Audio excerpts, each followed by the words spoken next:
Hey guys, welcome back to another tutorial. This week we are creating this cute 2-tier Sleeping Beauty inspired cake. First I'm starting with my 5-inch ganached cake.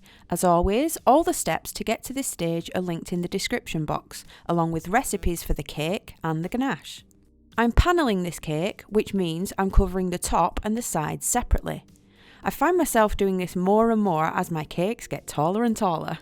It's just a quicker finish to get sharp edges. It's just a circle on the top and a long rectangle for the side. You just want to smooth it all on and blend your seams before trimming the excess from the top.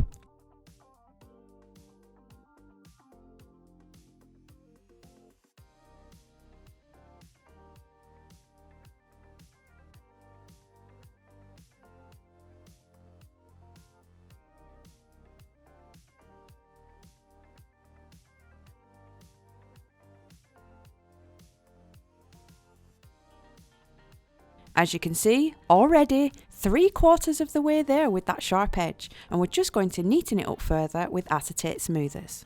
I just find this much quicker and there's no pleats to deal with. Next we're going to texture it with one of my favourite mats. This is a Cobblestone by Katie Sue. I prefer to use it with an acetate smoother as I find I get better and more even results. I'm just using one smoother to keep my cake in place because it's small and light, and I'm pressing on the texture with the other.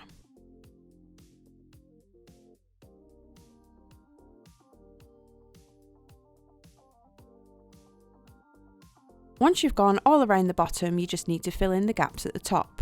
Try not to press the very edges of the mat as you'll leave telltale lines where it ends.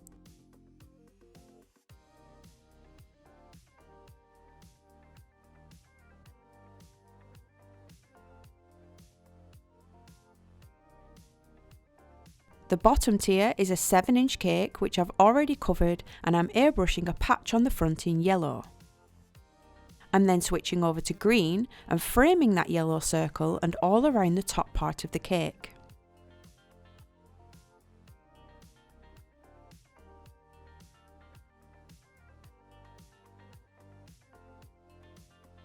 Take a piece of A4 paper and rip it up and down to create these little ragged hill shapes. I'm just cutting mine down so it will fit on the base of the board to the height I want. Feel free to pin your template in place if it's easier for you, but I'm just holding it up and following that very top edge with some purple airbrush. Then I'm switching to my shallower template to layer some across the bottom. Once all your shapes are on, fill in the rest of the bottom with purple airbrush colour, merging it up towards the green and ignoring that yellow patch. We are aiming for deep, misty dark woodland at the bottom, rising up to a fresher green at the top. Next, I'm popping in my dowels. As the cake going above is 5-inch, I'm using 6 straws, 5 around the outside and 1 in the centre. I'm just sticking them together with a blob of ganache. Wiggle it into the centre before it sets.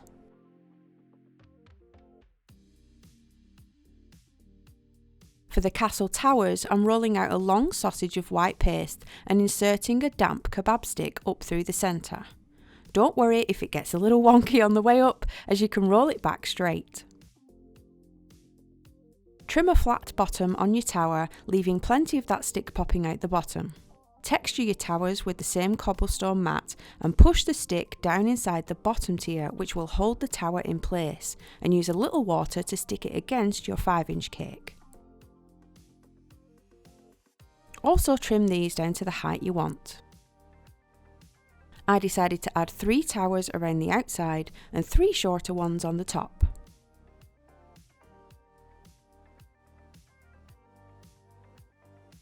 Now I'm covering the board using the toilet seat method in a very dark green. The full tutorial for the toilet seat method, which has a few more in-depth steps, will be linked below. I'm then taking my Dresden tool and marking in a wavy pattern.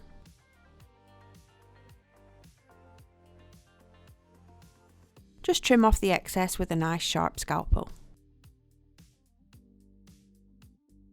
I'm now adding a few details to the castle, such as a purple doorway, marking in wood grain, and adding in some fancy stonework around it.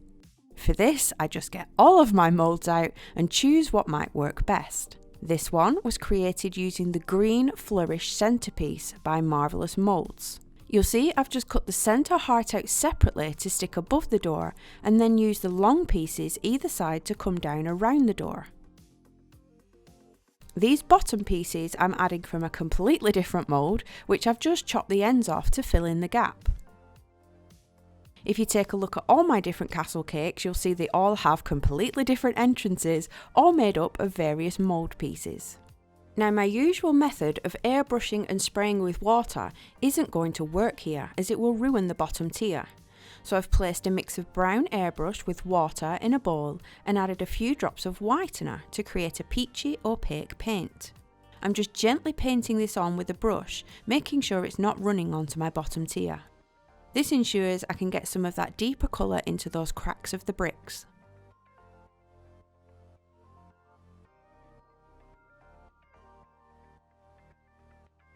Once that's done, I'm adding my rooftops in a matching purple. These are just cones that I've rolled on my worktop and chopped the bottom flat.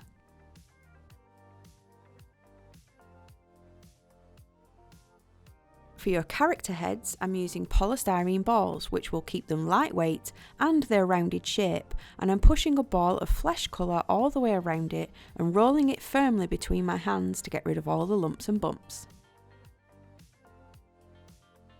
Insert a cocktail stick up inside the centre.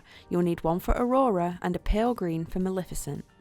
Here I'm just adding some black paste around the back of Maleficent's head, pulling the excess to the top and chopping it off. Then I'm using my scalpel to cut the shape of the front, leaving a little point in the centre.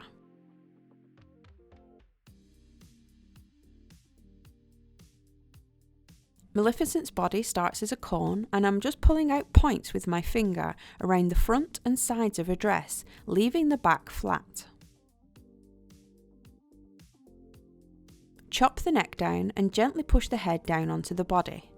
It's not going to stand up very well on its own, but that's why we're attaching her to the front of the bottom tier in that yellow circle.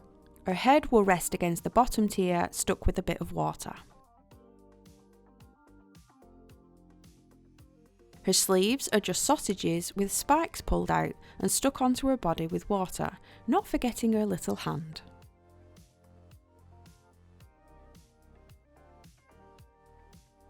Her other arm is outstretched and I'm placing a cocktail stick down, attaching the arm to it to hold it in position.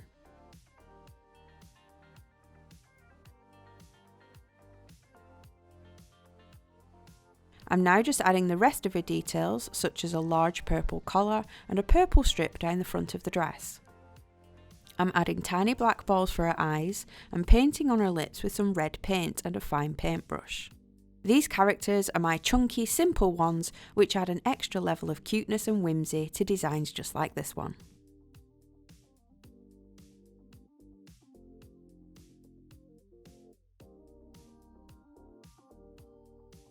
Once her facial features are on, I'm just attaching 2 spikes to the top of her head and bending them out and back in to replicate Maleficent's horns. Now onto Aurora, I'm just smoothing down the dress to drop over the top of the cake and adding in some pleats. Her torso is a little chopped sausage, which I'm pushing the head down right through the body and the cake to keep it secure. Her arms are just little sausages and her hands meet in the centre, and then I'm adding the white pointed sleeves, which we can get away with adding to the front as her hair will cover all the back. The hair is a long yellow piece of paste placed on the back of the head with water, and all the excess is pulled towards the top where it's chopped off. I'm then just curling sausages of paste up to create the front of her hair and her fringe.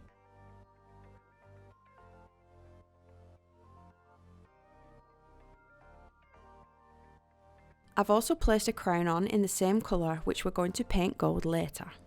I'm giving her smiley eyes with black paint and her eyelashes.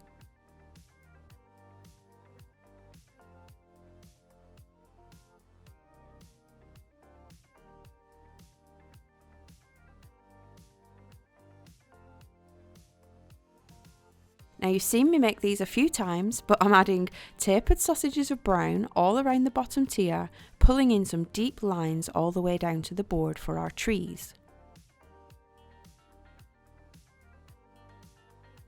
For the tops of the tree, I'm just squashing a random chunky shape of green, and it's stuck to the top with water and textured with a large star piping tip.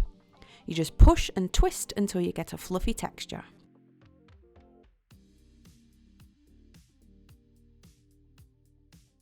Add these all around the bottom for your woodland, and now we're going in with those thorny brambles. I've just got an even darker green rolled out into long sausages, which I'm just swirling around the board and through the trees.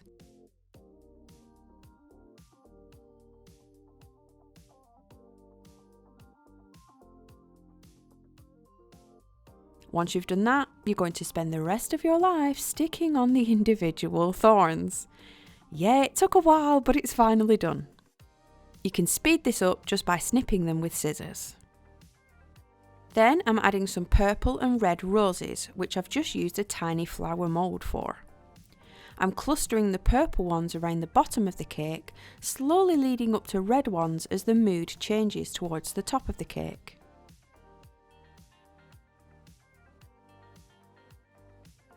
Now we're just perfecting the smaller details and going in with gold paint for the door handles, Maleficent's staff and Aurora's crown.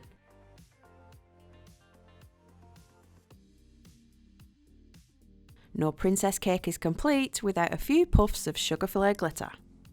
I'll leave everything I've used in the description box below. And we're done! Dark, evil and moody on the bottom tier, moving up to a lighter, friendlier Aurora on the top. You'll see I've added a cartoon raven and the name on a banner. This cake was part of a trio, so you can either make this as a standalone design, which works just as well, or you can make matching side cakes like these, which include the age, 3 fairies on one and the woodland animals on the other. Hope you enjoyed this one and found something useful from it. Leave me a comment below on who your favourite Disney villain is, and I'll see you again next week. Thanks guys.